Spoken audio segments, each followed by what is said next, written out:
De Fanny Tchijik et de Moïse Katumbi, abonnez-vous sur votre chaîne de Benelux TV ensemble pour la République démocratique du Congo et n'oubliez pas de mettre un j'aime pour nous encourager. Il y a un vieux adage qui dit que 3 choses changent ou révèlent le vrai visage d'un homme. La première, c'est la femme. La deuxième chose, c'est l'argent. Et la troisième chose, c'est le pouvoir. Ce qui se passe au Sénégal aujourd'hui à cause du pouvoir est quelque chose de déplorable, triste, mais en même temps, ça nous apprend beaucoup de choses. Dans cette vidéo, on va voir la vérité qui se cache derrière tout ce qui se passe au Sénégal en ce moment. Deuxièmement, on va voir l'une des raisons principales pour lesquelles l'Afrique n'avance pas du tout. Et en troisième position, d'ici la fin de cette vidéo, on va voir le problème qui se cache derrière tout ce qui est en train de se passer aujourd'hui. Le grand constat, c'est quoi? Un certain Alpha Condé, lorsqu'il est arrivé au pouvoir, il a promis au peuple, il a dit je serai le nouveau Mandela. Donc à la base, il était censé faire juste un mandat.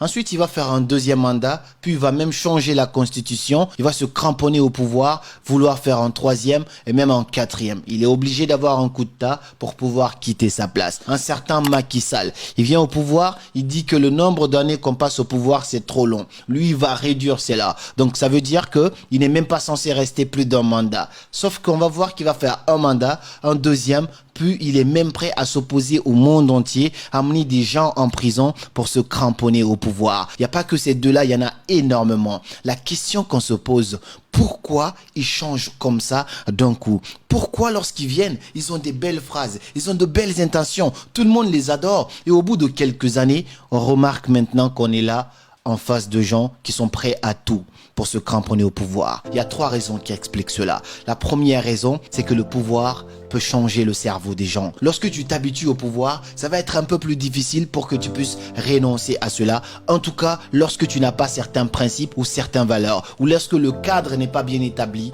pour toi. C'est ce qui se passe généralement pour ces gens-là. Au début, ils vont dire, ouais, je veux juste être le Mandela, prochain Mandela de l'Afrique, ainsi de suite. Mais au final, on voit qu'il reste 1, 2, 3, 4 fois et il veut plus partir au final. C'est que le pouvoir, on peut dire en quelque sorte, change les gens. La deuxième raison pour laquelle ces gens-là se cramponnent au pouvoir, c'est que derrière eux, en dessous, il y a des gens qui mangent grâce à eux. Ils ont peur de plus manger de la même manière qu'ils mangent pendant que le président, il est là. Il est ministre, il est directeur, il est par-ci par-là, il est conseiller. Il sait que lorsque ce président ne sera plus là, eh ben, il va plus occuper le même poste. Donc rien que pour son intérêt personnel, il est prêt à faire croire au président qu'il est aimé, comme si lui aussi il était aveugle, que le peuple le voulait encore et qu'il pouvait changer toute la constitution juste pour se cramponner. Ça, c'est l'intérêt personnel d'un petit groupe de personnes. La troisième raison pour laquelle ces gens-là se cramponnent au pouvoir, c'est qu'au-dessus d'eux, il y a l'Occident. Lorsque tu es président en Afrique, il y a un certain Sarko, il y a un certain Macron,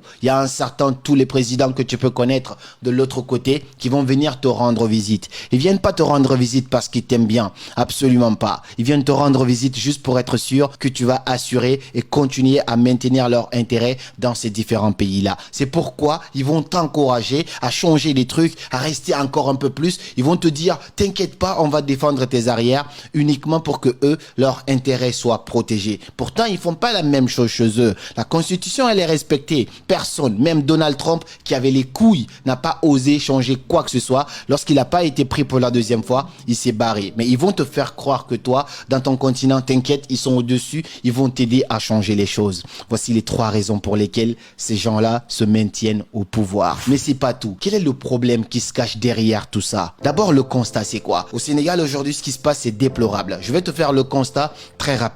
Je fais cette vidéo. J'ai promis à une personne très chère pour moi que je ne me mêlerai jamais de politique. Mais ce qui est en train de se passer, c'est qu'on doit quand même en parler parce que se taire, c'est contribuer à cette injustice qui est en train de se passer. Au Sénégal, il y a un opposant qui s'appelle Ousmane Sonko, qui est actuellement en prison parce qu'il a été jugé comme étant coupable de viol. On l'a accusé de viol parce qu'il avait été une fois se faire masser dans un salon et finalement, parce qu'il est opposant, pour essayer en fait de le dissuader de se présenter aux élections qui va être là, il est considéré comme une menace pour le pouvoir actuel. On lui a accusé de viol. Qui sait si c'est vrai ou pas? Personne n'a jamais su le montrer. Deuxièmement, il a été accusé de corrompre la jeunesse. Corrompre la jeunesse, c'est quoi? C'est qu'il a incité la jeunesse à avoir certaines philosophies, à penser en dehors de la boîte. Si c'est ça, nous aussi, on est des corrupteurs de la jeunesse. Parce que nous aussi, on essaye d'encourager les jeunes à voir les choses différemment. Aujourd'hui, il est en prison pour 2 ans. Au bout de 2 ans, les élections seront déjà passées. Donc, ça laisse l'opportunité au pouvoir actuel de changer encore les choses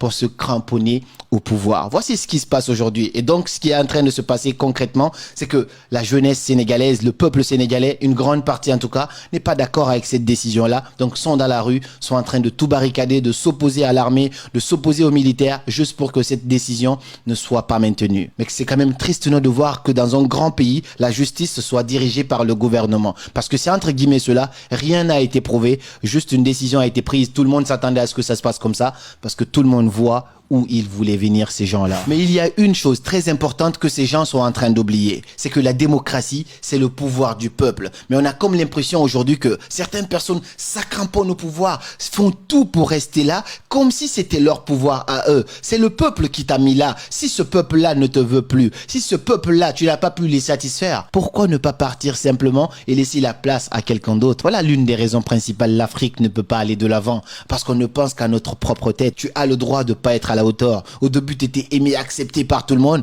Si tu n'as pas été à la hauteur, ou si au moins tu as fait ce que tu pouvais, laisse la place à quelqu'un d'autre. Mais ce n'est pas là, ça ne s'arrête pas là. Certaines personnes ne veulent pas que certaines personnes aillent au pouvoir parce que ces personnes-là ne vont pas défendre les intérêts de certaines personnes. Est-ce que tu vois ce que je veux dire un peu? Donc, étant donné que Ousmane Sonko, c'est quelqu'un qui essaie de défendre la jeunesse, il est jeune, il a des idées qui sont très claires et surtout, il est contre la France-Afrique, contre l'impérialisme, contre toutes ces choses-là qui sont en train de nous maintenir dans la pauvreté.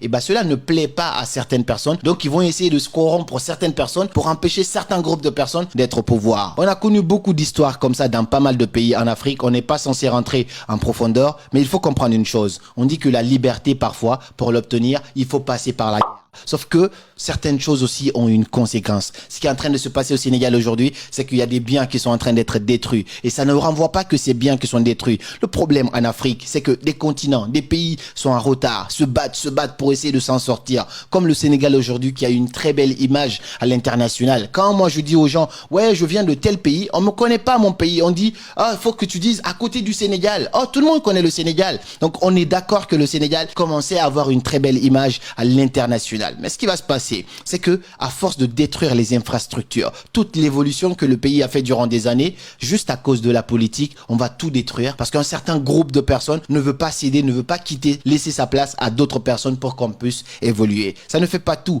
L'image que ça renvoie aussi à l'extérieur. Les touristes, les gens qui veulent venir visiter les pays, on sait que le Sénégal, normalement de base, c'est safe. Mais là, on va dire, ouais, mais il y a toujours des manifestations. Lorsque tu vas dire, j'ai envie de visiter le Sénégal, on va te demander maintenant, ah, il n'y a toujours pas des manifestations ainsi de suite. Donc c'est pas la guerre, on est très loin de là, mais ça renvoie quand même une mauvaise image. Et l'autre dernier problème, c'est que des choses qu'on a mis des années à construire, les panneaux, les routes, les trains, les métros, ainsi de suite, lors des manifestations, on va absolument tout détruire et on va encore se retrouver en arrière. Voici l'une des raisons pour lesquelles l'Afrique n'avance pas. L'autre raison principale pour laquelle l'Afrique ne peut pas aller de l'avant, c'est que en fait, la justice appartient au gouvernement. Et ça, c'est dommage. Et ça, c'est triste. Normalement, dans des pays forts, la justice, elle est totalement détachée, en fait, du gouvernement. Donc, il y a le pouvoir et il y a la législation. Donc, la législation peut prendre des décisions contre le pouvoir. Mais dans beaucoup de pays en Afrique, notamment ce qu'on est en train de voir au Sénégal, la justice appartient au pouvoir. Le pouvoir décide, telle personne a fait ça, ça et ça. Et donc, le pouvoir décide, en fait, de le sanctionner ça. La justice va appliquer cela. C'est pourquoi, aujourd'hui, on a vu les manifestants aller brûler des départements de droit dans une grande université au Sénégal pour envoyer un message en disant si c'est ça la justice, et ben ça c'est une merde. C'est dommage ce qui est en train de se passer, mais parfois il faut passer par certaines étapes pour qu'on puisse accéder à certaines étapes. C'est très dur pour le peuple sénégalais, grande force, beaucoup de courage parce que c'est un combat qui vaut la peine. Parfois c'est une souffrance qui en vaut la peine, mais c'est dommage quand même de devoir gaspiller notre jeunesse. Pourquoi? Tout simplement, si tu vois que tu n'es pas accepté, tu n'es plus apprécié de la même manière par ton peuple, pourquoi ne pas céder ta place? Parfois, la meilleure façon de se faire respecter, c'est de pouvoir quitter la table au bon moment. Zinedine Zidane, c'est quoi sa force dans le foot? Lorsqu'il sait que ce moment-là, il est vraiment temps pour lui de partir, il part. Mais il n'attend pas d'être vraiment à plat pour pouvoir partir parce que là, tu détruis toute l'image que tu as construite durant des années. Pourquoi ces présidents? Pourquoi monsieur Alpha Condé en Guinée, lorsqu'il a fait son deuxième mandat, pourquoi il n'a pas décidé de céder simplement? Mais par rapport à tout ce que je vous ai dit derrière, il a dû être dégagé au final comme une merde grâce au coup d'État et ça c'est vraiment dommage. Et c'est ce qui est en train de se passer aussi dans le cas du président au Sénégal. Tu es resté, tu as fait de ton mieux. Ok, laisse la place à d'autres personnes. Mais pourquoi te cramponner là? Au final, tu vas devoir partir. Au début, tu es venu comme un héros et à la fin, tu vas devoir partir comme un zéro et personne n'aura envie d'entendre parler de toi. J'espère que le Sénégal se sortira de cette situation qui est assez difficile mais qui en vaut la peine. J'étais obligé de parler de ça, peu importe ce que ça va nous coûter, mais on doit parler de ça parce que ça c'est notre jeunesse, ça c'est nous, ça c'est le présent et ça c'est l'avenir. On se dit à très bientôt pour de nouvelles vidéos et comme toujours c'était Karamo, suivez vos rêves et force le Sénégal.